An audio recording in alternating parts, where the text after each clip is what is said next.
Okay, here we go. Stand by. 3, 2, 1, action. Assume nothing. Brash, bald-faced blasphemy. Question everything. I find it extremely hard to imagine. Open your eyes. It is quite all right to be an atheist. The fastest growing group of people in the country has been measured as being those who have no belief or who are atheists. You don't have to be apologetic or quiet about it. Challenge the opposition. You see religion on 100 fronts losing the argument. And start thinking. This is The Thinking Atheist Worldwide. Tonight's broadcast is brought to you by Nature Box. Order great tasting, healthy snacks and get them delivered right to your door. Get in shape and enjoy healthy, delicious treats like barbecue kettle kernels and a whole lot more. Get 50% off your first order by going to naturebox.com/thinkingatheist. That's naturebox.com/thinkingatheist. I know it's off the subject, but I gotta vent before we get underway. Can I do that? We're friends, right? Those of you who listen to this show on a regular basis are familiar with my family. Specifically, you know about the pets, right? We've got Rat Dog, we've got Henry the Rescue, and I've got my Persian cat named Cat. We spell it with a K. And it was time for them to go to the groomer. I figured I'd kill 3 birds with 1 stone. So I took them all to the groomer today, just to get them sort of trimmed up for summertime. Hot weather's coming in. And this Persian cat has so much hair, it mats up, it sheds like crazy. So last summer we had him kind of trimmed down a little bit. He looked kind of funny, but it worked. So I go today to pick up the animals, and there's little Rat Dog, and there's Henry, and they look so sweet. They look just so precious, right? They look good. Pick him up, put him in the car, and then they give me the cat carrier. Now, I can see a very pissed off cat inside the cat carrier. Just white fur, mostly. And a couple of eyeballs that are about this big. So, I pay the fee and I bring the animals home. And I opened the cat carrier in my living room just a short while ago.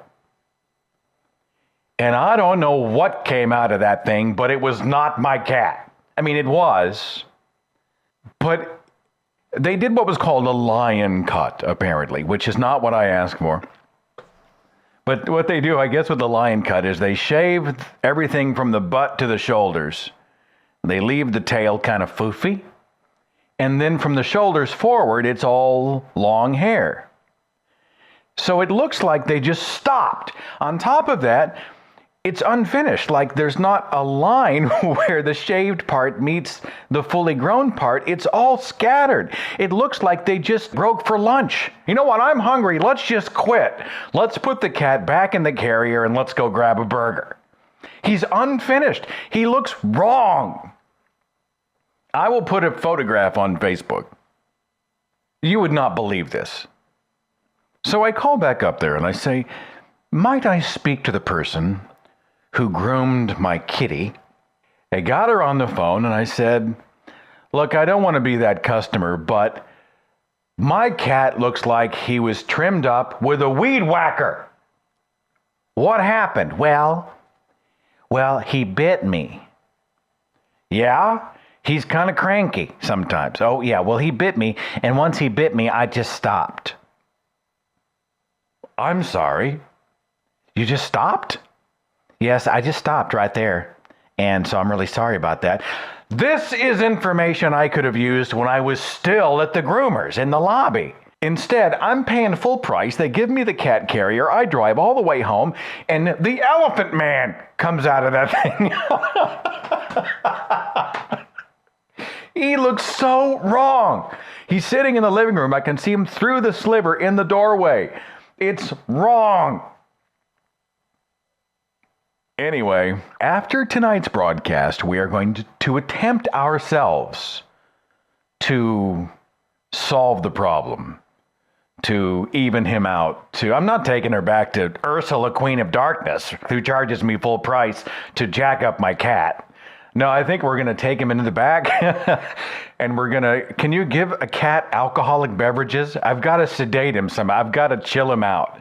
Put on some Yanni music, lower the lights, burn some incense. Just please go to a place of happiness and zen, and let's fix this.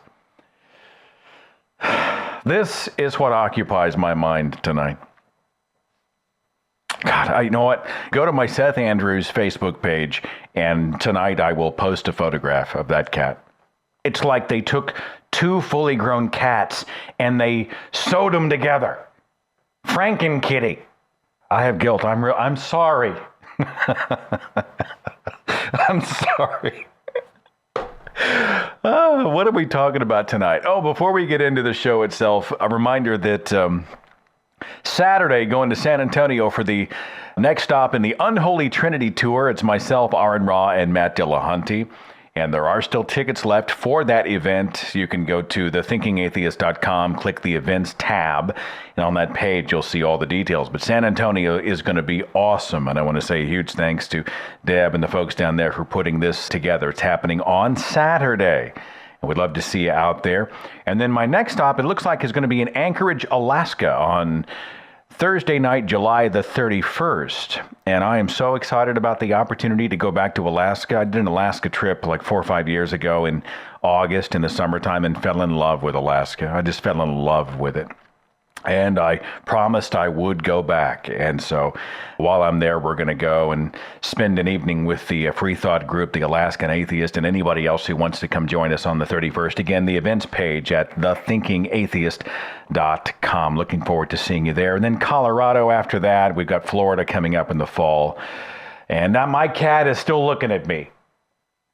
He's that piercing stare of hate and death.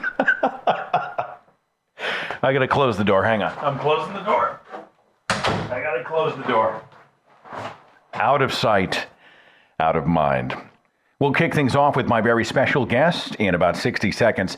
But first, I do want to thank tonight's sponsor, naturebox.com. Snack smarter and get in shape and avoid the vending machine with delicious and healthy snacks like PB&J granola, pistachio power clusters, baked sweet potato fries, South Pacific plantain chips, over 100 more to choose from, all with zero trans fats, zero high fructose corn syrup, and nothing artificial. They even have snacks that are gluten conscious if you have a gluten conscious diet. And best of all, they ship it right to you. Free shipping anywhere in the United States. They now ship to Canada.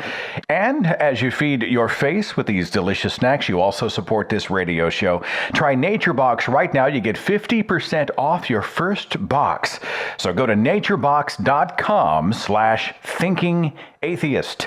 That's naturebox.com/thinkingatheist. Merriam Webster Dictionary defines the word apologetics as systematic argumentative discourse in defense, as in defense of a doctrine, a branch of theology devoted to the defense of the divine origin and authority of Christianity.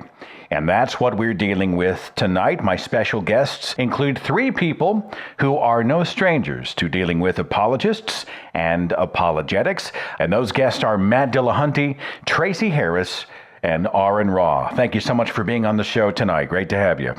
Hey. So the reason I thought of you is because you are often in the arena of debate and you cross paths with a lot of the arguments that apologists use. And so when I was putting the show together, I thought, well, who would be great on the air? Who could speak to this type of stuff, especially sort of in the shadow of the May 31st debate in Memphis, Tennessee? By the way, Matt, well played and well done at that debate. I don't know.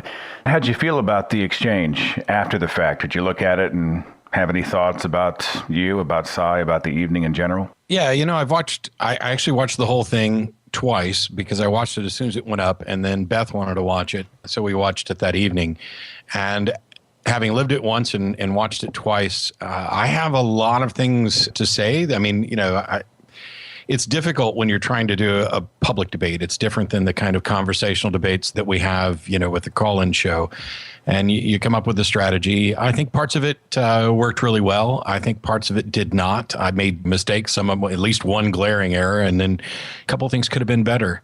So I might do kind of a commentary video to accompany the debate so that I can get all of my thoughts out about it. It was a little alarming at the beginning, when Sai's like, it has been revealed to me that it's true. It is therefore reasonable to believe it because it is true. Therefore, it is reasonable to believe that God exists. I mean, that was it. That was all he brought to the table for 2 hours. It was alarming. And is that a common precept thing, or is that just Sai's particular angle? I think that's mostly Sai. I mean, even during the questions, there was somebody who was asking about other types of presuppositionalists. And Matt Slick had called into the atheist experience before to do the transcendental argument for the existence of God, which is a form of it's an attempt to justify presuppositionalism, I guess.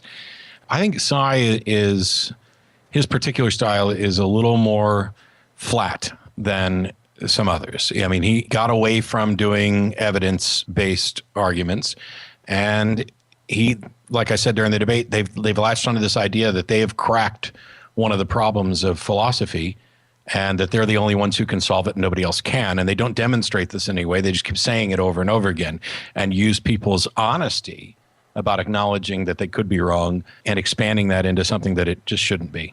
This sort of seems to be kind of an aha moment.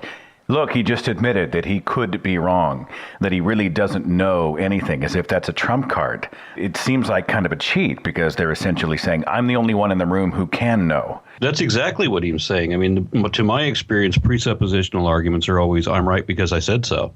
Tracie, do you have like a favorite apologist argument? When you hear it, you have that extra vein pop in your forehead when you hear it on the show, or when you're in discussions out there? Is there some specific just sort of cooks your noodle more than the others?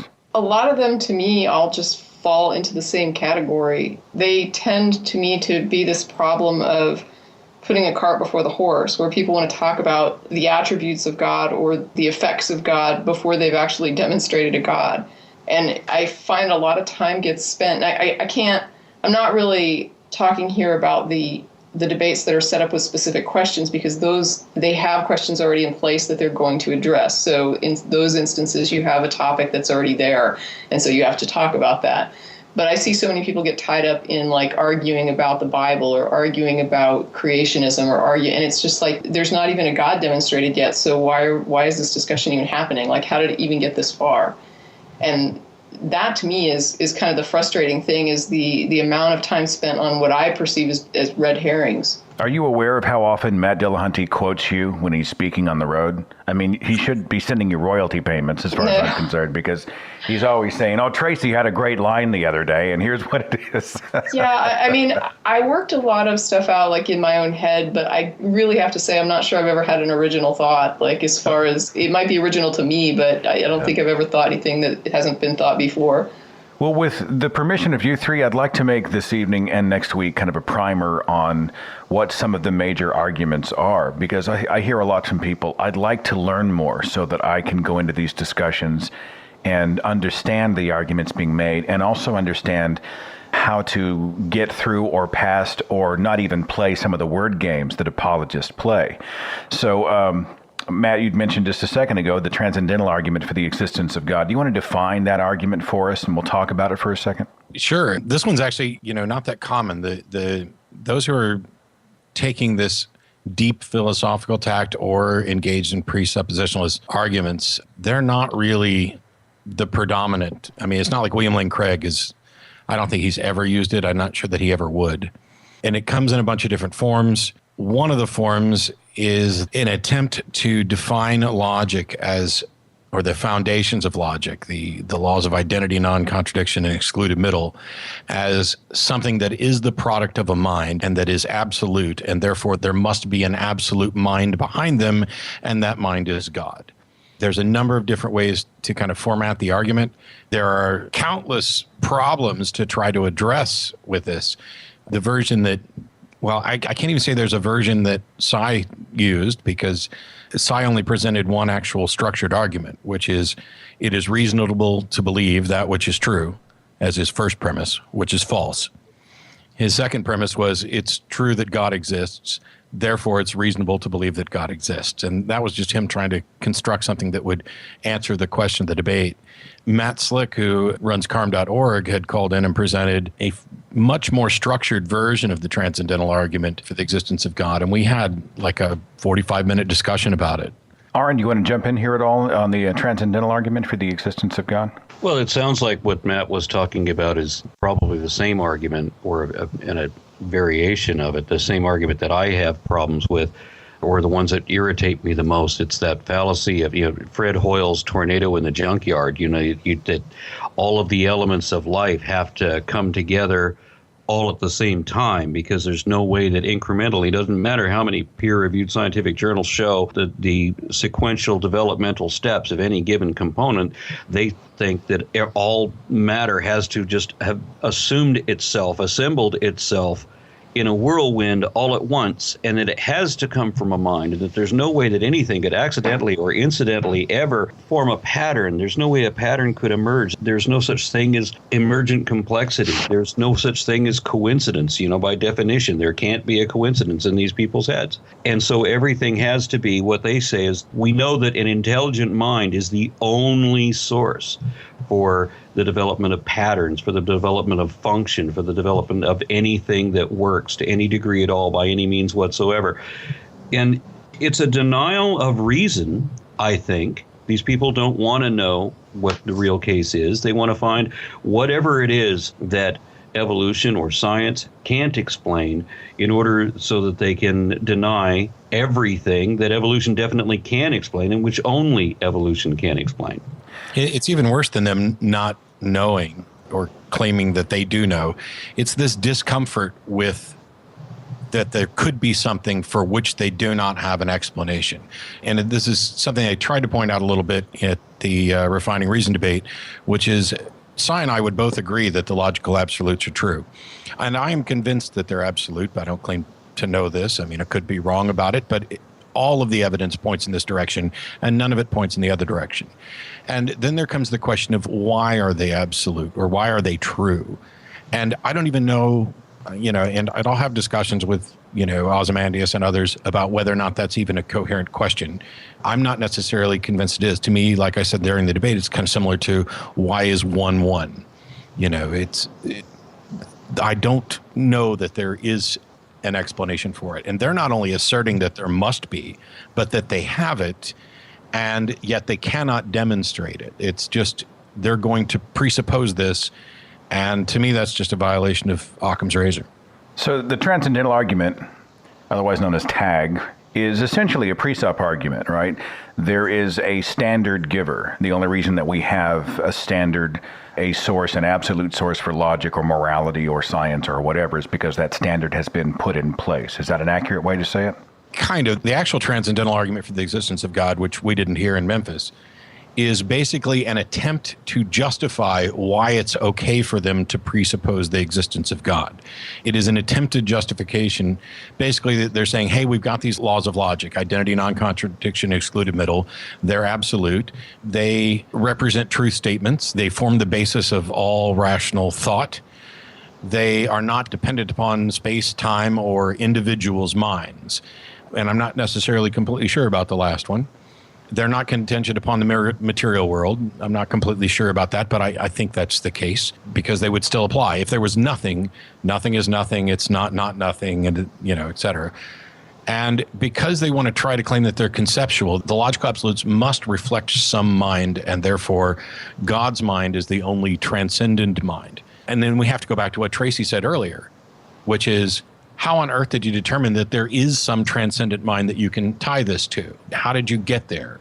And there's no justification for it, and that's why it's called presuppositional apologetics. The presupposition could come from a place other than divine revelation. I don't presuppose it because I heard the voice of God, but because what? What other premise would I have to presuppose the existence of God? Merely being convinced that the logical absolutes need some foundation and that the God concept is defined as having the characteristics that you are convinced would serve as a foundation. You wouldn't need any actual revelation or anything like that. You could just say, I'm convinced the logical absolutes are true, but I'm also convinced that they need a foundation. And it appears to me that God has been defined in such a way that it would be a reasonable foundation. And so I'm just going to presuppose God.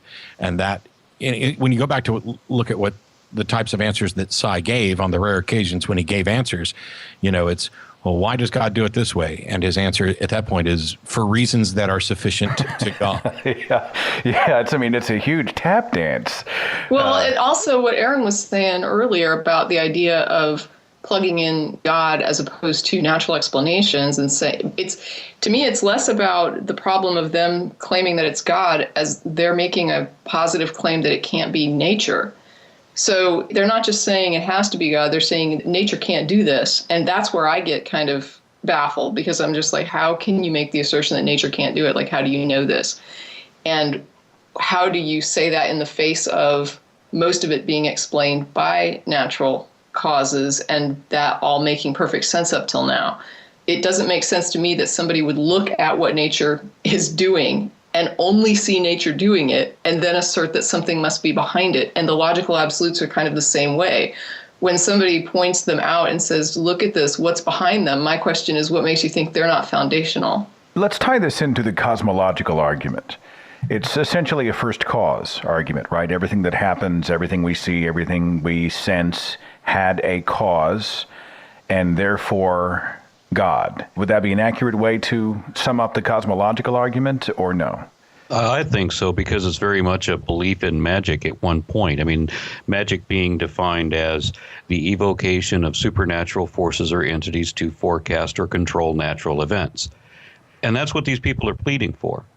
So when they're talking about God, and they're talking about, in some degree, they're talking about the fates. They're talking about something that controls everything that falls or everything that the wind blows. It's somehow in control of everything. When you lose your keys, it's somehow tied into all of the subsequent events of your life, so that whatever happens because you lost your keys suddenly becomes God's plan that you would lose your keys. And so he has, without mechanism at all, he arranges that you lose these things, and he arranges all of the other events to coordinate accordingly. It's impossible to imagine what kind of logical leaps these people go into. I've never been able to think that way. I was never a believer in that sense. I couldn't imagine how God could orchestrate every event of life because of the way that everything is networked together. It's not possible. In the first cause argument, is the first cause automatically assumed to be God by the apologist? No. And this is why the cosmological argument is a good tie into what we were talking about before. In, for example, the Kalam, which William Lane Craig and others use, everything that begins to exist has a cause for its existence. But this is often portrayed in a kind of colloquial sense as something cannot come from nothing. And this ties right back into what Tracie was saying. It's not so much that they're necessarily claiming that they have found the something from which things can come from. It's that they haven't bothered to demonstrate their assertion that something cannot come from nothing. Just like when the presuppositionalists, it's not just that they're saying that their worldview offers an explanation for the logical absolutes. They are also saying that no other worldview can offer an explanation for the absolutes, and they don't demonstrate that, or that it's even reasonable to have an explanation for these. And the biggest problem that I have with people like Sai's arguments, and even when they're not presups, and we're just regular theists very often, when they confuse belief with knowledge, when being convinced means that they know something. Just because they believe that they, it's like, I can't remember the name of the evangelist now, but he did this long spiel where he says, I know that I know that I know that I know that I know that I know there's a God. What is the difference between the cosmological and the Kalam cosmological argument? Anyone want to speak to that for us? Well, it was the original version of the cosmological argument was everything has a cause for its existence. And that put them in the position when they finally got down to there is a God that exists. The natural response was, okay, what is the cause for God's existence? Because your first premise says that everything has a cause. And so the Kalam version, the biggest change, as far as I'm aware, is that it begins with everything that begins to exist has a cause for its existence, so that they can exclude God by saying that God never began to exist and therefore does not have a cause for its existence. And the way I used to argue about the Big Bang, for example, is if you imagine a Cartesian coordinate system where time is like an asymptote. The closer that you get to zero, the longer a second is, so that 1 second equals infinity when t equals zero. I mean, because you have time beginning at the moment of the Big Bang. So at that moment, with 1 second stretched to eternity, you have both a beginning and an eternal existence at the same time. Now, I can't argue this very well anymore because Lawrence Krauss says that I'm wrong about that. And at some point here in the near future, he promised that he's going to sit down with me and discuss it. And I hope to have video running for that, because how often do you have an expert like this get to tell you how wrong you are? I'm looking forward to that. But nonetheless, in that argument, my whole universe, everything, it was eternal, even though it began, because of this asymptote. And so I have dodged that whole quandary. Hey, Tracie, have you seen that video that's gone viral, that pastor with his ball cap on backwards, Josh Feuerstein? No, I saw people posting it, but I haven't looked at it. Has anyone on this call besides me seen the video? I was interviewed by BBC regarding that video. For those who haven't seen it, welcome back to the planet. For the last few weeks, this video has been posted by every religious friend and associate that I know. And it's a guy, I guess he's driving in his car, he's got his cell video rolling, and he supposedly destroys evolution in 3 minutes. And it's directed right at atheists. I think the title of the video is, "Hey Atheist, I destroy evolution in 3 minutes." I wrote a blog about it. JT did a great blog, which was so much more in depth than even my own. But Tracie, he pulled out he called it the Lamborghini assembling itself, which is a variation of the 747 in a junkyard argument. It's just watchmaker. And the guy also demonstrates, of course, that he doesn't know what evolution is, right? He goes into these long, what we call Pratt's, points refuted 1,000 times. And then he demonstrates that he doesn't know that evolution has ever been observed. He couldn't define what evolution is. He's confusing cosmology and biology, so that, again, he wants to put everything that is in the realm of science all on one side of the table, and all of the collective sciences together are one belief system juxtaposed to his own God-based belief system, so that he can create a false dichotomy. And then whatever he doesn't understand, all he has to do is ridicule by the fact that he doesn't understand it, and then his own side prevails, even though he doesn't understand that either. He throws the word accident around quite a bit, and this is common when you're speaking to the faithful, and it's common when we listen to apologists. It's all accidental, it's all by chance. That's insane. You guys want to speak to this charge? Yeah, I mean, to me, it's just the same thing. It's like he's looking at nature, he's seeing this in nature, and he's just saying, I refuse to believe nature can do this, and I don't know why he's saying that. Like, why would you be looking at something and saying it's not possible? As if nature doesn't have any predictive qualities, as if we can't see... Right. Why wouldn't nature be the foundational thing? Why would you stray from what you can see and demonstrate and say that is what is? Here's what we can demonstrate, here's what we can say we know is. Let's look at that, let's examine that, let's see what's going on with that. But they want to take this step back to something you can't know is. The thing that bothers me about it is when, and I bring this up all the time, when people realize that their position is unsupported, but they say, I'm going to believe it anyway. When they say that, well, these may be what the facts are, but I'm going to believe this. I don't understand how they can, to some degree, realize on some level that what they believe is not likely, probably, or evidently true, but they want to believe that anyway. I can't imagine. Why would somebody want to do that?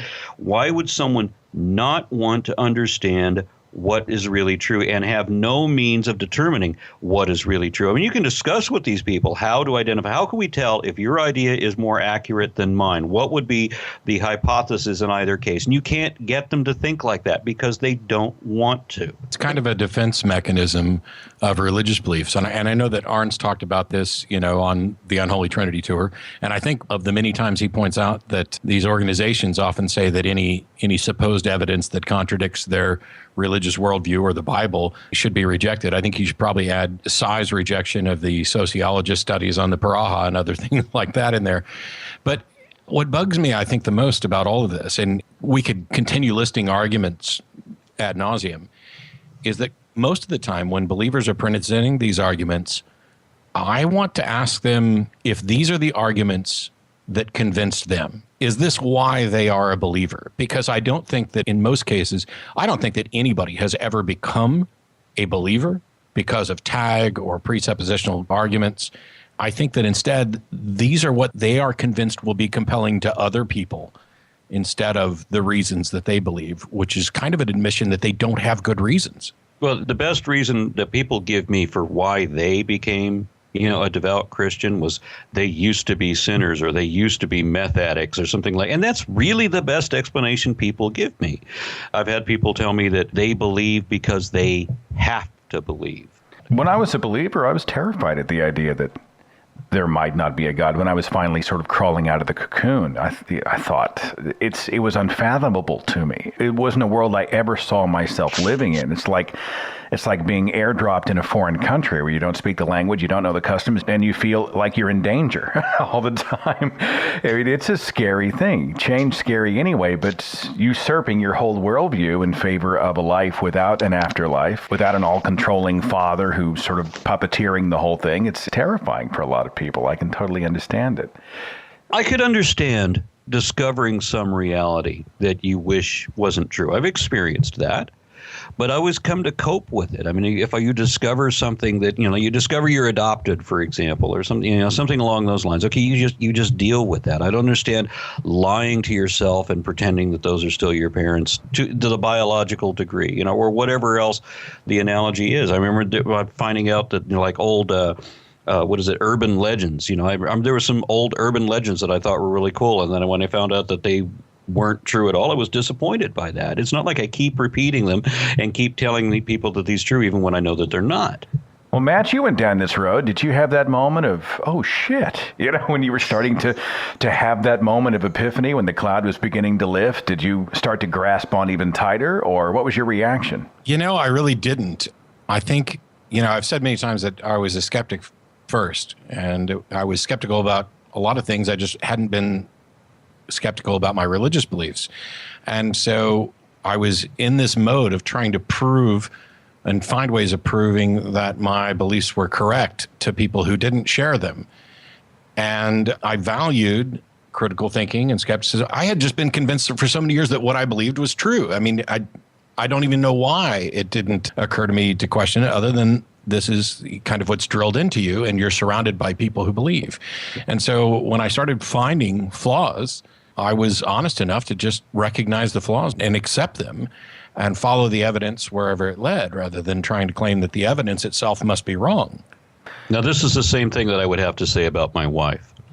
The only reason that she changed her mind in the course of our discussions about evolution, when I was explaining to her that evolution was true when she was still a creationist and she accepted that, was because she was a sincere believer. She held it to her belief, not on faith, but because she legitimately thought it really was true, because of her upbringing or because of the misinformation that was given to her, whatever. She wasn't being willfully dishonest in that. And so her and Matt would both be outside the category of believers that I was talking about a moment ago. Tracie Harris, you got a background in the faith somewhere? What's your story?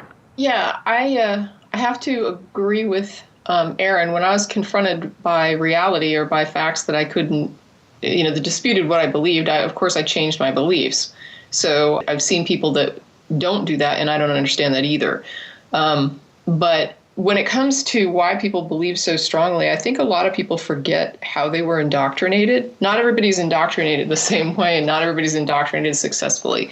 But I remember how I was indoctrinated, and it took me years of being out of it to finally sort of wrap my brain around, oh, you know what? Now I really remember what happened to me, because I had a rosy-colored view of it as a Christian. But they would take me when I was little, when you're a baby, you're going to church and you're in like the little daycare at the church. So you're going to church, 3 times a week before you're even old enough to walk or talk. And then when you start to get a little bit older, they start putting you in Bible class, and you have your teacher that's there on Sundays and Wednesday nights. And then you have the preacher that's up there in the pulpit, like on, Sunday mornings and Sunday nights. And then your parents are at home teaching you this and probably hitting you, like trying to get you to be submissive and obedient and to view the world that way in black and white. It's bad, smack. and it's good, so you're going to do it. And so you have all this going on, and all of these early, before you even get into school, like adults and the whole culture and your parents and all these people that you consider to be teachers and so smart, and they're talking to all these people, surely they know things. So you're so impressed with that as a little child.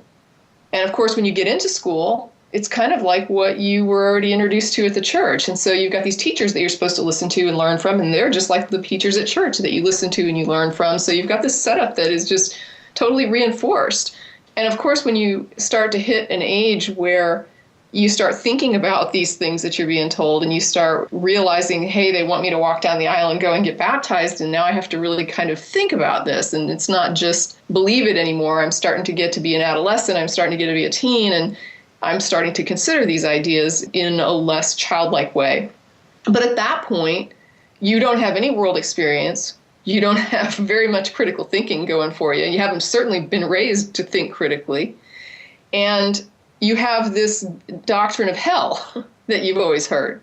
And there's all these horrible songs about what's going to happen to you if you don't believe in Jesus, and, all the good stuff that's going to happen if you do. And you're telling these children, if you don't get baptized, if you don't believe in Jesus, you're going to never be with your parents again. You'll never see them again. They're going to go to heaven. You're going to go to hell. It's a bad place, and you're going to make God unhappy, and Jesus died for you, and you're so ungrateful, and you're just, sinful, horrible thing. You don't know how to think or make decisions. You're immoral. You can't trust yourself, can't trust your own judgment. This is what you've been told. Everything that a child should never be told. Children should be taught to learn how to think and to progressively learn to trust themselves and to trust their judgment. And when you're indoctrinated, you're just progressively torn down to never trust yourself and to think that you can't think and you can't question, and that you're just not smart enough and you're not even good enough. And so these children, like me, you end up just praying and praying desperately because you want so badly to be able to believe, because not believing results in one of two things. Either you're going to end up in hell, or you're going to live your whole life afraid that you're going to end up in hell. And it's like that It Gets Better campaign for the gay kids in school. When you're a young person like this and you've been indoctrinated in this way, you don't understand that there is a way to not believe and not live in fear. So you're thinking, my entire life will be horrible fear and doubt, just like I'm experiencing right now, if I don't believe. And so you're just on your knees every night, just begging and begging for, please God, if you're there, help me, show me something, give me something to hang my hat on. And the cool thing about the prayer test is that there's no success metric. Right? It's whatever you consider to be a successful outcome is the positive, successful outcome of the prayer test. So you get your little sign that is whatever the hell is meaningful to you in your subjective head, and there it is. God showed you he's there. And then, amazingly, all that fear and all that crap just slides away, because now you believe in Jesus, you're going to run and get baptized.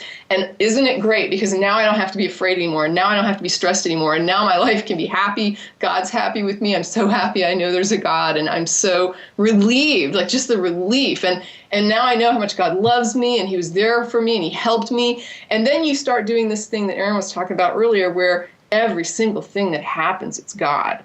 God did this for me. God made sure to, not let me get this because it wasn't right for me. And then I went and got this other thing, and it was so much better. And so your whole life is then filtered through this cosmology of God behind everything. And then you go through that for the remaining years, unless somebody comes along and challenges it sufficiently. And that's huge. I mean, it's huge, because what they're challenging is not just an entire universe that you see as God, but they're also coming at you, trying to take away your security blanket, the thing that made you feel good and not be afraid anymore. And that, to me, is the thing. People call it like the fear of hell, but I think it's more of a fear of going back to being uncertain and afraid. And when you haven't been in a place where you don't believe and you're not afraid, you don't even know that that place exists. Speak about hell, we have to speak about Pascal's wager, which is a common position that I hear. I don't hear a lot from apologists on the stage, but I hear it a lot from people usually in my inbox. I'll be laughing when you're in hell, or they're sending me a message saying, I have some doubts, but I'm terrified. I'm terrified.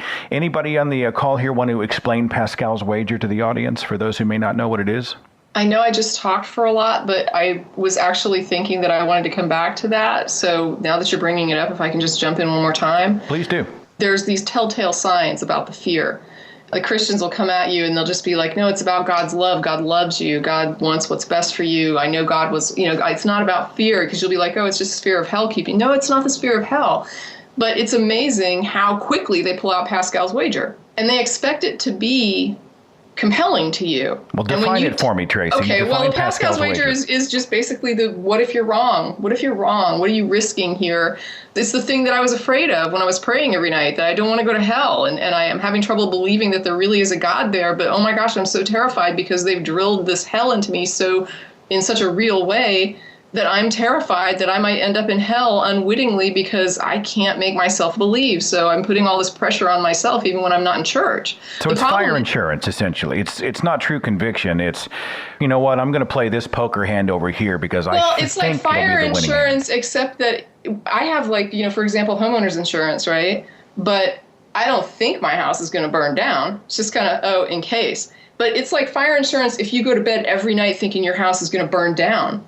Right? I mean, it's like that kind of fire insurance where you're just like, holy cow, my house might burn down tonight. And then what do I mean, it's like somebody that is just paranoidly afraid of the house burning down buying insurance. You're just not going to not buy it. So you have to force yourself to find some way to believe this thing. But this is why when you tell a Christian, well, what if I told you there were these fairies and they're going to torture you if you don't believe in them? And they're just like, oh, you're being silly now. And they really don't understand how silly what they're saying. It sounds just like that to the person that doesn't believe, but they don't understand that because the consequence is so real to them. And it was so real to me, even though I didn't even know whether or not to believe in it. It was just that risk had been raised to such a realistic degree in my head as a child that I couldn't really shake it at that young age. And I didn't believe, because I had no experience with it, that I could ever shake it, that this would ever be gone. I thought that everyone must be plagued by doubt, right? And that's why when you go to an unbeliever and you believe and you're talking to them, you're like, but aren't you concerned about your soul if you're wrong? And you really think that's compelling because it compelled the hell out of you, right? I mean, it terrified you as the indoctrinated Christian. And when someone's not indoctrinated or when they've gotten out of that, it's almost, and that's one of the things too, where that I talk about how Christians cannot believe that you don't believe. They can't even be in your shoes enough to argue in a way that's compelling to you because they have zero understanding. I don't mean all of them. I'm talking about this specific type of Christian has no grasp on the mind that is not sitting around doubting and in fear. They think if you aren't a Christian, if you aren't believing in God, if you're not a theist, you have got to be awake at night just wondering and worrying. Hell is really a brilliant mechanism for control. Well, Christianity in particular and religions in general exploit whatever it possibly can, whatever fear it can find, whatever need it can find, whether you're afraid of death or loneliness or uncertainty or insecurity, sexuality, even community, the fear of injustice, the need for some kind of cosmic justice and morality. One kind of quick side note on Pascal's wager is that at one point on the TV show, I had to declare moratorium on Pascal's wager and just said, we won't take any more calls on this because it is simply the most wrong argument that has ever been offered for the existence of God. And in strictest forms, it's basically saying, hey, look, if you live your whole life and you believe in God and it turns out you're wrong, you haven't lost anything. And if you live your whole life and you do believe in God, then you've gained everything. And it's kind of a cost-benefit analysis. And the problems with Pascal's wager, number one, it's a false dichotomy. It's just atheism versus this particular version of Christianity. Number two, it assumes that you can just choose to believe whatever you want to believe. Number three, it assumes that belief itself is the primary condition for salvation, which isn't necessarily true under different, even Christian models. It assumes that you could trick a God into, hey, I took the safe bet option and said that I believed in you. It kind of equates professions of belief with actual belief. This result of being convinced. It ignores other heavens and other hells. I mean, and we could go on forever. It is probably the most horribly broken argument I've ever seen, and yet it is one of the most common. And it's many times offered up. I've heard Kirk Cameron offered up as the epiphany that he had. Kirk's epiphany that moved him from devout atheist, supposedly, to fundamentalist Christian was, what if I'm wrong? And that is nothing but the simplest version of Pascal's wager. And it's an example of religions exploiting anything that it possibly can. You know, hey, if you're not too worried about death, then okay, then, you know, we're not going to maybe foist that one on you, but you might be worried about being lonely. You might be worried about cosmic justice and everything. I used to say that every debate that I've ever done has come down to morality, except that didn't happen in the debate with Cy. So that's like the first one that didn't devolve into a discussion of morality. I actually compared Pascal's wager recently to the limited time offer. You know, the limited time offer. It's the thing to put pressure. Yeah. I was using an example, Matt knows, the example of the balls in the jar and whether they're odd or even. And I went into the idea of, but what if I say to you that you need to believe that these balls are even, or else something really bad will happen to you, right? If you don't believe that there's an even amount of balls in the jar, terrible things will occur, your house will fall down, your family will die, like all these awful things if you don't believe it. And I was pointing out how ridiculous that sounds, but also pointing out that if I didn't say that, you really wouldn't care how many balls were in the jar. Yeah, The question itself is completely unimportant if you don't try to make ways to make it important. And I think the God question is kind of like that. If you don't put these little pressure things, these little, you know, but you have to decide, you have to make a decision. There's a lot of people that would just put it off and say, yeah, I don't see that there's enough evidence, and so I'm just not going to make a decision. I'm not going to believe it. I'm just going to wait. Why not? I'm reminded, I know you guys are jumping in here, but I'm reminded of I went to a private Christian school and they did a play, and it was Satan in Wormwood, and they were having discussions about how to defeat Yahweh and how to bring as many people to hell as possible. And Satan said out loud to Wormwood, he's making suggestions, and he said, we should tell them there is no God. And Wormwood's like, no, they'll never buy it. And let's tell them there is no Satan. No, they'll never buy it. And then the third argument, which they ran with, was let's tell them there is no hurry. And we hear that often during all of the altar calls. You could die tonight on your drive home tonight. If you died this evening, would you know that you were going to spend an eternity in heaven with Jesus? And that was the limited time offer thing that Tracie's talking about. It's get right with God. You want to get right with God, and you can't put it off, right? You can't put it off. That was exactly the point that I was going to make. If you died tonight, that is Pascal's wager in yet another form. Aaron, I'd like to jump in on. Oh yeah, I want to jump on this too, because Pascal's wager, you know, what if you're wrong, was largely the catalyst that drove me to atheism. I had an advantage over a lot of other believers in that I knew there were other religions, and that these other religions didn't believe that theirs was the false religion, and that everybody, you know, and that people within the Christian denominations knew that theirs were the right ones, and that they were the only ones that thought that. I've encountered a lot of people, especially here in Texas, who don't seem to be aware that there are other religious beliefs. I mean, I don't know what they think about Islam, or, you know, how they categorize it. It's like they actually think that everybody else knows that their religion is false, but they don't give a lot of thought to alternate beliefs. I remember being 8 years old and remembering and comparing, you know, Buddha and Krishna and Jesus and Muhammad, and thinking that maybe God visited different places at different times for key elements of history and how to influence them. This was the way I was thinking when I was an 8-year-old child. But when I got older and I started thinking, okay, well, if you're a Christian and you believe in God and you die, and then it turns out that either Islam or Judaism is the true religion, then in either case, you're going to hell. So that's where Pascal's wager failed for me. So you had to know which one was right, if there is one that's right. And so you had to find a way of determining that, and it couldn't be based on faith. And I think I'll leave it there. Yeah, and to be fair, Blaise Pascal was a brilliant mathematician, and he understood that this was not a true dichotomy, that he was necessarily pitting a denial of the Christian God up against acceptance of the Christian God. So he wasn't trying to make an all-encompassing statement with this. Unfortunately, he didn't seem to recognize that if you don't make it an all-encompassing statement, if you don't take into account all the other things, you cannot properly do a cost-benefit analysis. It's like, you know, trying to say, you know, what happens if I pay the electric bill versus not paying the electric bill without considering all of the other bills that you might have.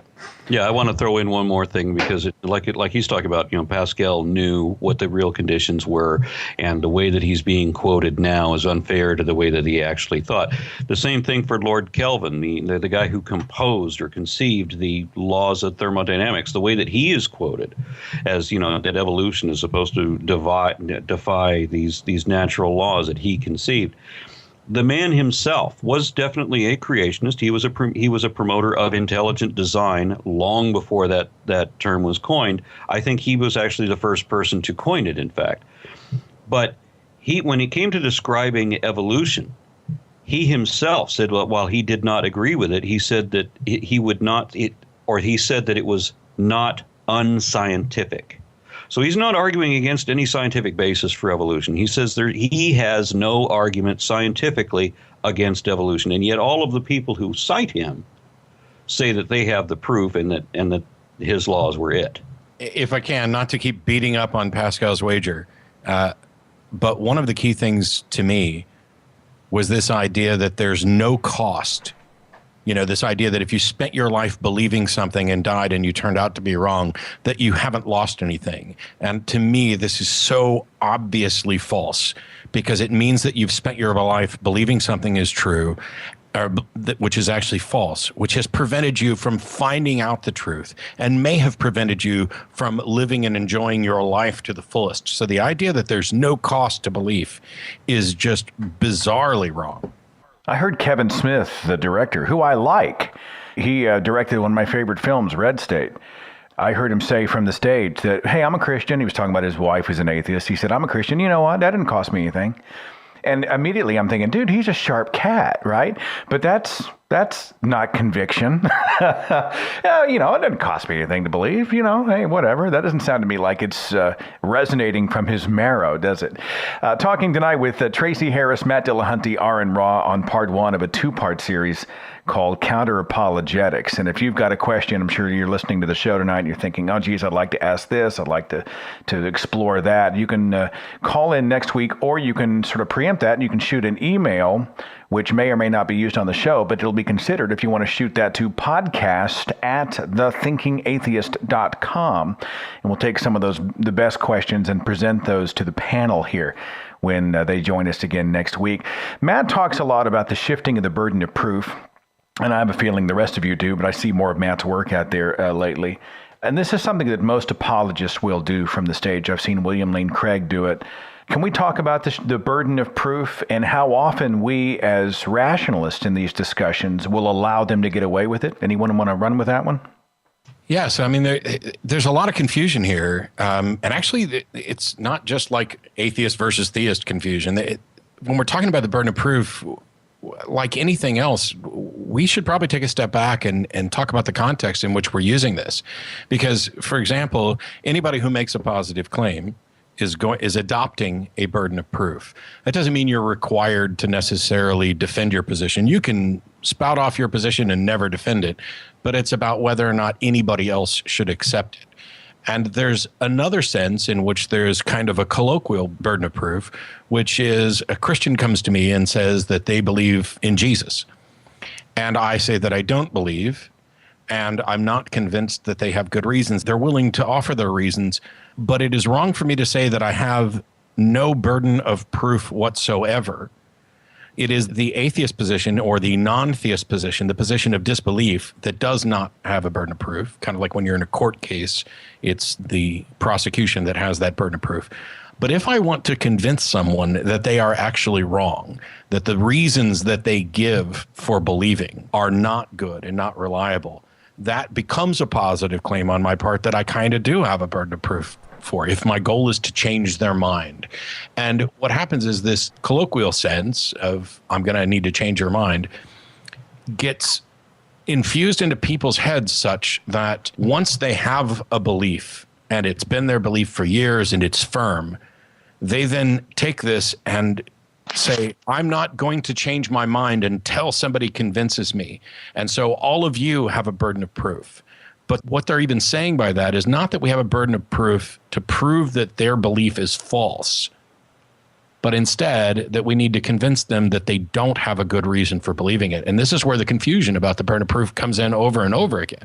I'm an atheist, and I'm not declaring that God could not exist. I'm saying that I personally do not hold to a belief in a deity because I see no evidence. And that's why I am an atheist. And someone comes to me and they say, look, I believe in Jesus. And I say, well, the burden of proof is actually going to be on you as you are now making the claim for a specific deity. But you're saying there's a measure of a burden of proof on me as the atheist with a non-theist position? If I can, I think I'd like to chime in on what I think Matt may be leaning toward here. At least this is where I would go with that. When you're arguing with these people on their belief system, you can make positive statements to the negative of that belief, that there is substantial evidence against it. It's not just that they don't have any good reasons to believe it, but that there's also very good reasons not to believe it. And you can cite one of them being, where they say that an absence of evidence isn't evidence of absence. But one of my arguments is if you can't show that there is one thing that any theologian can actually show to be true about their faith-based beliefs, that could be taken as evidence on your side, because having no reason to believe something equals, to me, one good reason not to believe it. But then when you've also got elements of like Genesis and so on that have already been proven false, well, that, again, is evidence against that belief. And while I'll agree with Aaron, that's not quite exactly where I was going. So there's a positive claim, God exists. This is what's offered by the theists. And there's a default position, which is to not believe the claim until such time as the claim has met its burden of proof. But my positive position that I'm saying I would have a burden of proof for is not that I'm claiming there is no God. My positive position is that I do not find your justification sound. As a matter of fact, I find it irrational. And so I would need to demonstrate, for example, here's your argument. Okay, here are the fallacies in this argument. I'm trying to demonstrate why I don't think that person has actually provided a rational justification. It's not about disproving God. It's about pointing out the flaws in their argument. And on that standard, it's not that there's a fixed burden of proof. There's the kind of conversational burden of proof of I don't believe you. I don't necessarily assert that you're wrong about God existing, the actual fact of God existence. But my position is that your arguments and evidence in favor of your position are in fact flawed and should not be accepted by anybody who wants to be rational. And that becomes a positive claim, kind of at the meta level. Tracie, anything to add? Yeah, it's not so much, I guess, about burden of proof, but it is something that I think about a lot that goes into the idea of proofs and arguments. A lot of the justifications for belief in a God hinge on arguments as opposed to evidence. And whenever I hear these arguments, a lot of energy goes into refuting the arguments. And while I agree that if an argument can be refuted, there's no need to even consider it. So it's like that is one way of sort of cutting it off. If you see an obvious flaw, it makes sense to point it out. But I'll see people that are arguing to great lengths, refuting and rebutting, and this is going on and on and on. And I look at it and it's kind of like, I just want to put a stop to it. I sort of want to wave the white flag and just say, can we just stop arguing about this for a minute? Let this person complete their argument, and then at the end of it, let them explain how they're going to demonstrate that what they think their argument is claiming is accurate. Like, how are they going to show it, show their work? And then we can make a judgment on what they've put forward. So in other words, I'm looking at these arguments almost like a hypothesis, where the person is saying, here's my reasons for thinking that this is what would be real. And so then I'm willing to say, lay out your hypothesis, lay out your argument. When you get to the end of it, this is why you think this would be a good conclusion. And so now there's the conclusion you want to get to. How do we test this to make sure that your argument is okay, that there's not a flaw that we're not seeing? Like, how do we then test your claim at the end of this argument? I understand your reason why you think that this would be correct, but how do we test it now to see if it actually is correct?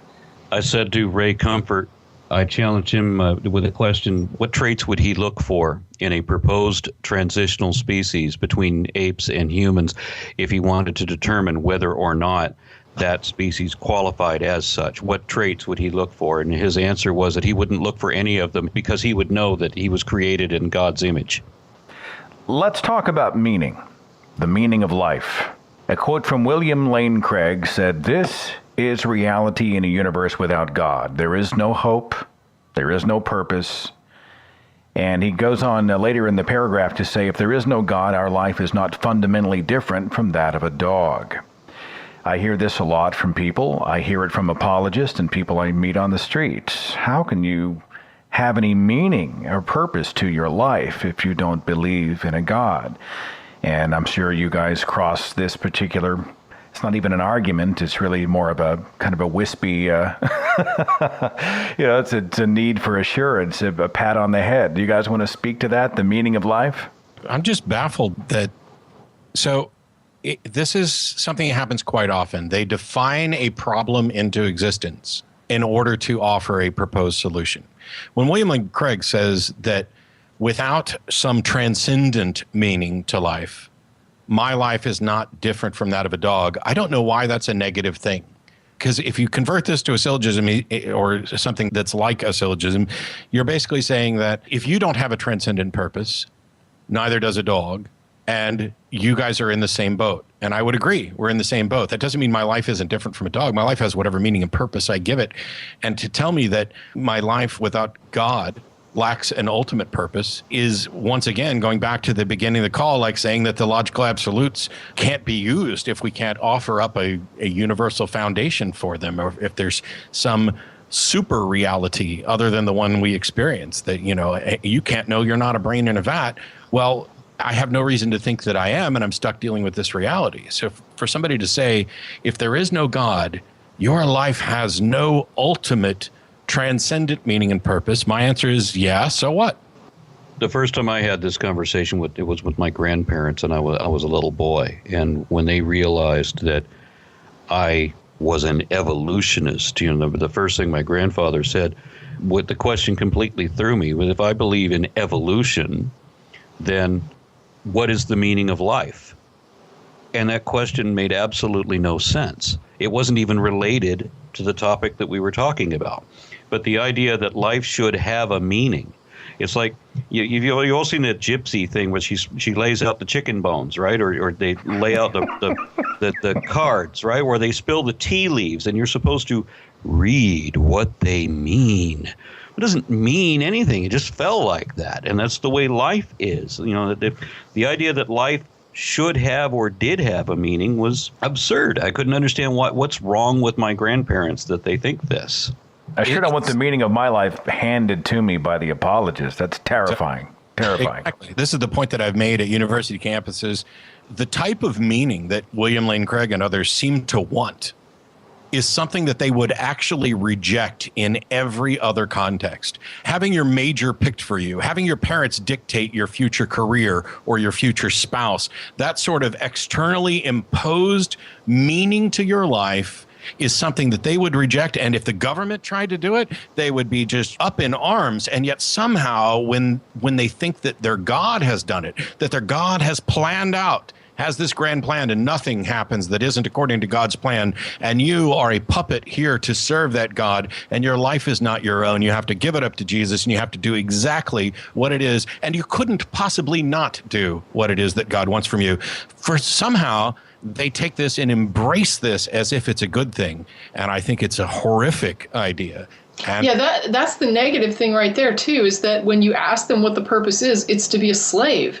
Yeah. It's enslavement to a God. And I look at that and it's like, really, servitude to this God is your purpose? And part of what appalls me about that is that religion robs everything from humanity. It just dehumanizes people. It strips them of everything human. And one of the things there is, I would so much rather, if I'm going to serve as a social animal, I want to serve my species. I want to serve other people. I would like to serve my humanity and do something there instead of service to a God. I was talking to somebody just this week about the fact that we are animals, human beings. We are evolved primates. We're animals. And you would have think I would have said something disparaging about their mother. They probably thought you did. My mom's an animal? Yeah. Yes, Cy tried the same thing in the debate in Memphis. He tried to bait me into discussions about the Bible and my positions on things like slavery, but he did this whole spiel on how I said it's immoral to own human beings and that I think human beings are animals, and yet I own animals and I eat animals, as if any of that was relevant. They've been trained to be appalled at certain ideas. And the idea that we are animals gets kind of reformed in their head as we are merely animals. when I think we are glorious animals. Yeah, when they say that we're no different than a dog, in some contexts, sure. But my life also has a good deal more value than most dogs, I would say. And I have a good deal more value in my life than a whole lot of people, I'm sorry to say. You know, it certainly has more value to you. I mean, if your life doesn't have more value to you, then I don't know. I don't know where you go. But the other thing, too, though, is that one of the things I've often said, it's funny because I've used kind of a weird reversal of that argument where I've said, you know, even something like a dog, you know, even a dog can be happy and can have things that fulfill them in their life. And I've often said, if a dog can figure this out, why is it so hard for a person?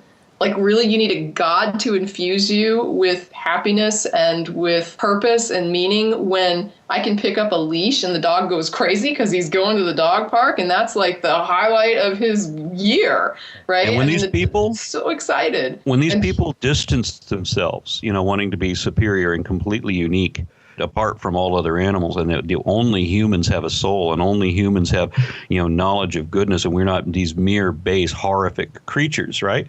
It's like they don't own a dog. Have they never owned a dog? Do they not see that the dog has love, the dog has compassion, and the dogs do not ever screw each other over simply for the enjoyment of screwing each other over. Yeah, at least there's a rawhide involved, or, you know, it's a turkey leg or something. Well, I don't know about you guys, but when I realized that there wasn't a round two, there's no evidence that I'm going to a happy hidden place in the sky with a mansion and streets of gold, and I'm not going to live forever, it honestly added to the quality and the urgency of the life that I have here on earth. I'm like, seize the day. I'm cognizant every moment that I'll never get it back. Actually, rejecting the idea of the supernatural made this life, for me, more meaningful. Would you agree? Oh, I would have to agree. Yes, absolutely. I've always said that the belief in an eternal afterlife devalues the life that we currently have. Now, my position, much different than most other people in this panel, is I was for a long time believing that I had some sort of cyclic existence, more of a reincarnation kind of thing. And that was, you know, one of the last religious beliefs that I gave up when I realized that I didn't have anything like an immortal soul or life force or anything like that. And then that really did mean that I was already halfway done with the one life that I was going to get. And I was disappointed, sure, that, you know, how much does that suck that you spent all this time and you're not going to go to that other place. The only thing that I had to save me from the ultimate disappointment was that I had a wonderfully misspent youth that I could still cling to.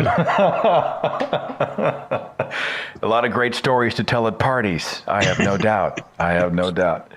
There's been, you know, a lot of this about talking about the value of life, and somehow I think the minds of Christians in particular, perhaps other theists, have been poisoned by this idea of, you know, you can't have meaning and value, and everything becomes diminished if there is no God.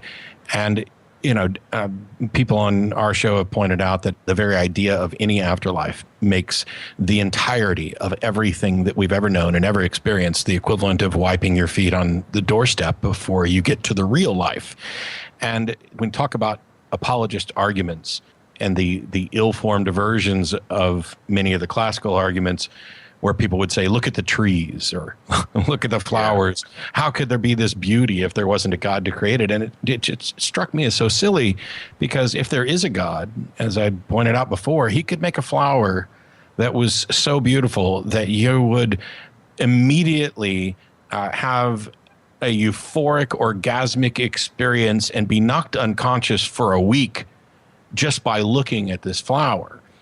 And yet that doesn't happen. It's like the experience that we have seems to be easily explained and doesn't require any God, and it could probably be turned on its head. Is this really the best this God could do? Is to give us things that we look at and say, oh, that's really pleasant. And yet, curiously, we're ignoring all the other things that are, in fact, unpleasant to look at, experience. I mean, how much special pleading can you throw into one argument for the existence of God?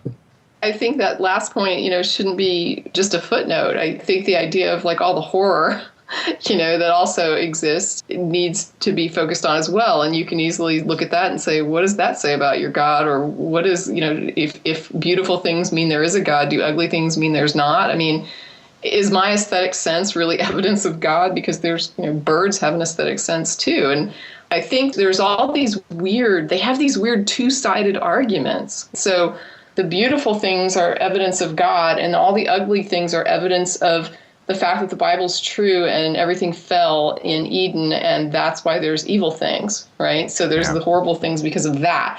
And so when you try to, like when they point out the beauty and you say, well, what about the ugly? It's like, oh, well, that proves this other part of what I'm saying. Yeah. And then when you have, for example, when I was talking recently to a group, I pointed out that they have the idea of, the universe is so finely tuned for life. And when you point out that there really doesn't seem to be a lot of life in it that we're aware of, then they say, oh my gosh, what are the odds that, this whole universe is so huge and then there's this one tiny planet where we happened, and what are the odds of that? It's like miraculous. And so you just can't win for losing, right? It's like finely tuned for life until you point out it's not.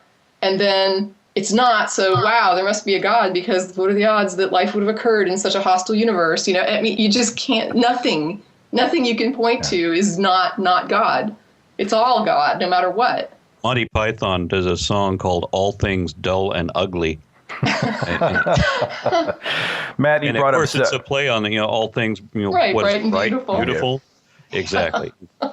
Matt, you brought up a term called special pleading. We heard about this in the debate. Can you define it for me and the audience? Special pleading is what?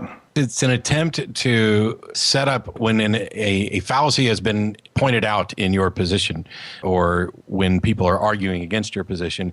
It's an attempt to basically say, my particular argument is immune from that criticism because blah, blah, blah. And it's special pleading in the sense that blah, blah, blah is not actually a way of excluding it. I mean, there are legitimate things where somebody could launch an objection and you could say, that doesn't apply because, and you could in fact be right, that their objection is not legitimate. But when you just say that their objection doesn't apply because this is special. And so I was trying to point out that he's holding up his God as, by special pleading, as being exempt from it being a circular argument. And I think, and I'll paraphrase this wrong, but basically I asked him why that wasn't special pleading, and he said something like, because it's God. Yeah, no, I think that's pretty close. Well, is that the ultimate get-out-of-jail-free card for the apologist? I think that this is the game they play, and I think Tracie's pointed it out extremely well, where no matter what you say, there's going to be a way for them to spin it for their God, and their God is in this win-win, no-lose position, and everybody else is in a no-win position. I don't really, and I'm not saying this just to be antagonistic, I don't really consider Sy or any of the presuppositionalists to actually be apologists.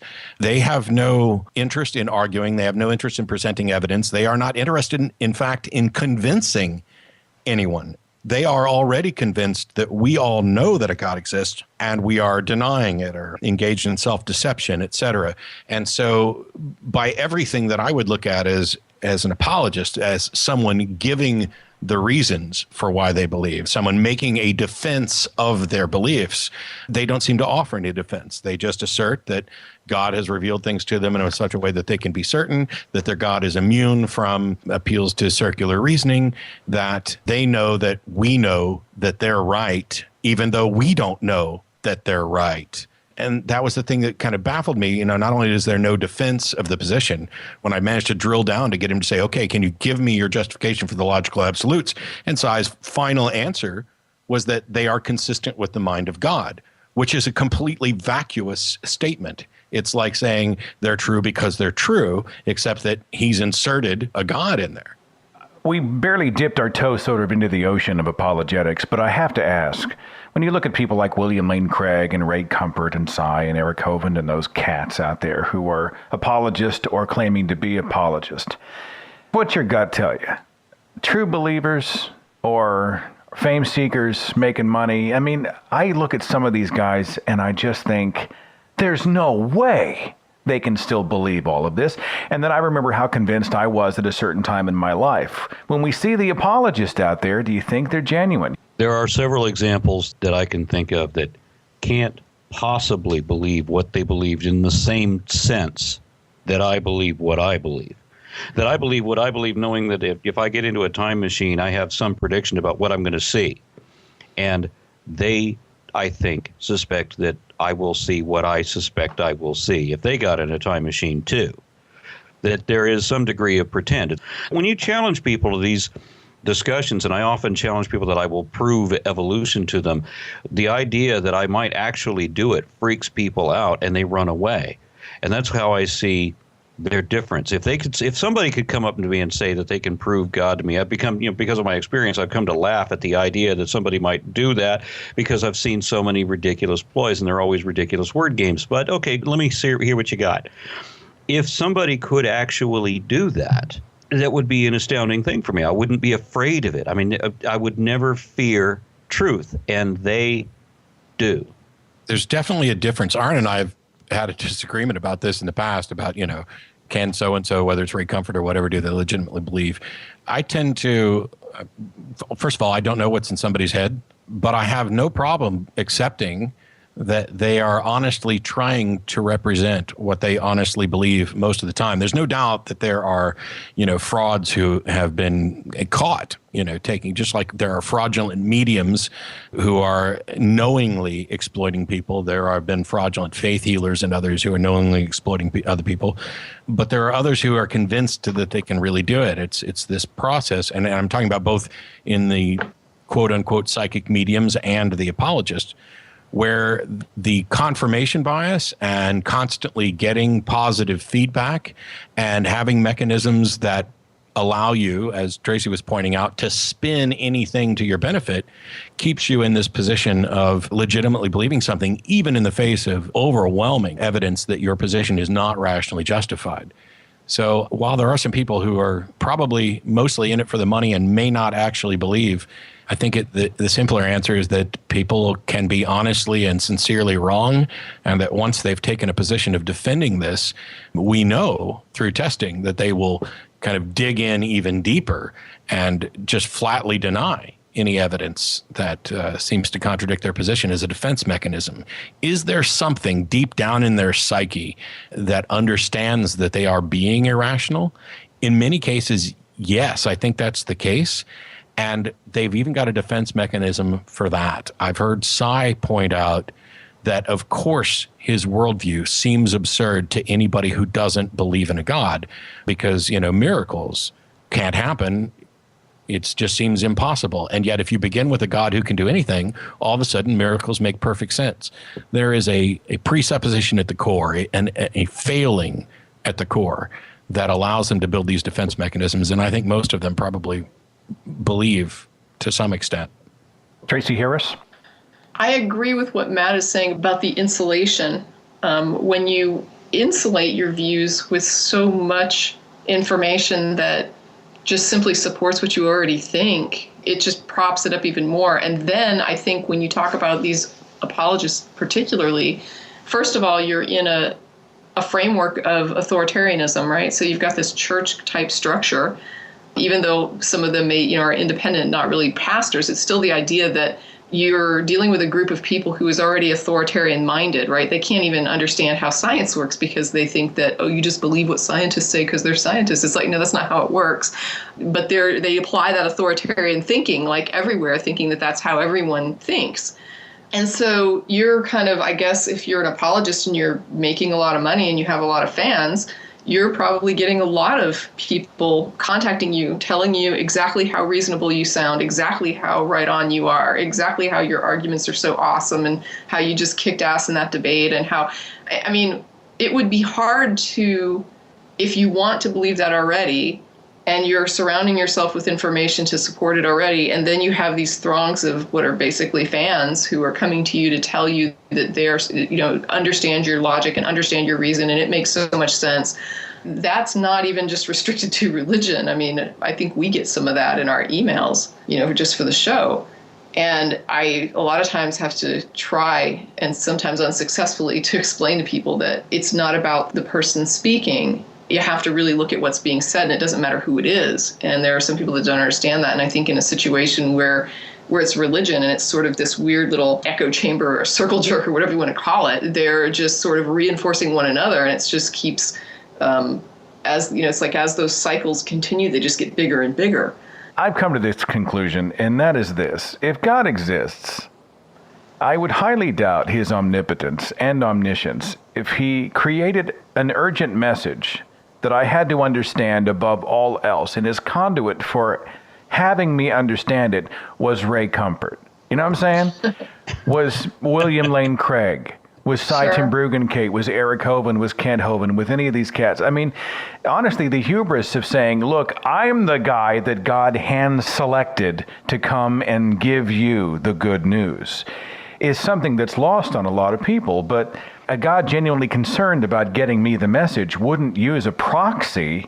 He'd be yelling in my ear at full volume. And I raised this during the debate. If God can reveal things to Cy in such a way that he's certain, and he reveals it to everybody according to Cy in such a way that we can be certain, why is it that he's only revealing, according to Cy, that he exists when the more important message of the gospel is something that we have to hear through apologists? And this alone is I think, a good argument for the non-existence of a God like that. Why on earth would people believe in a God that is so inept at communicating that he reveals things through languages that die out to people who are annoying and can't agree on the message that God is supposed to be giving them?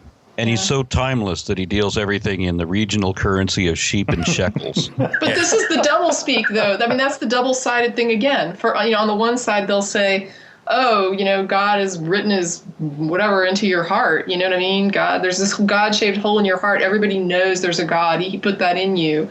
And they want to say that it's there, but then at the same time, they want to talk about the way that it's revealed to some people and not to others. And they can't seem to agree on whether or not everyone has. It's like, if it's been revealed to everybody, wouldn't I know that?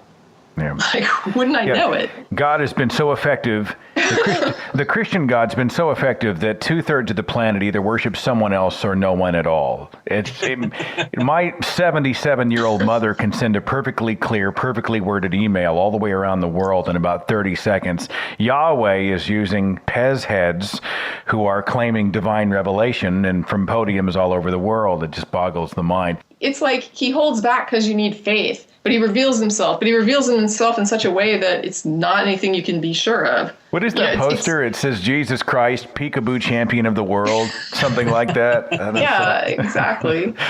I'm actually looking. Well, your God has proven that he's the all-time champion at hide and seek. Now trot him out here so we can give him his award. Oh, he's hiding. I'm actually looking at the verse of the day at Bible Gateway, which is, be still and know that I am God. I will be exalted among the nations. I will be exalted in the earth. When exactly is that going to happen? Because it doesn't seem to be happening. Matt Dillahunty, Tracie Harris, AronRa.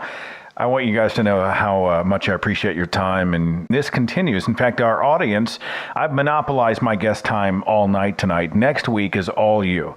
And I'm going to blow through as many of the calls and emails as I possibly can. So if there's something related to apologetics, counter-apologetics, questions about arguments, definitions, something you want to bring to the table, maybe a challenge or comment, shoot those to my email podcast at thethinkingatheist.com. That'll be Tuesday night, July 1st, and I get all three of you back for that show next week. Is that correct? Correct. All right. Looking forward to it. Thank you so much for being a part of tonight's broadcast.